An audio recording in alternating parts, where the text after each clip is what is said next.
Welcome to Pindar Poetry. We hope you learned something new.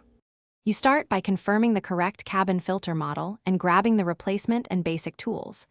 Once you have the filter, remove any glove box contents and open it fully. This immediately exposes the access panel. You'll see fasteners. Use a screwdriver and keep screws in a tray so nothing gets lost.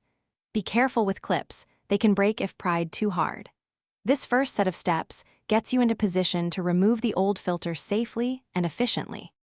You now pull out the old filter slowly, observing the airflow direction arrow so you can install the new one correctly. Once removed, check the filter for leaves, dust, or mold. This tells you if there's a bigger issue in the intake.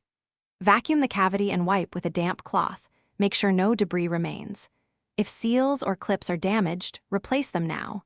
Taking these middle steps ensures the new filter seats flat and the HVAC system performs as intended. You place the new filter into the housing, matching the airflow arrow to the vehicle's duct direction, and press it flat so the seals engage. Once the cover and glove box are reinstalled, start the engine and run the AC on high to confirm improved airflow and reduced odors. Make sure vents change temperature quickly. If performance is still poor, check for gaps in seals, crushed fins, or a clogged evaporator drain.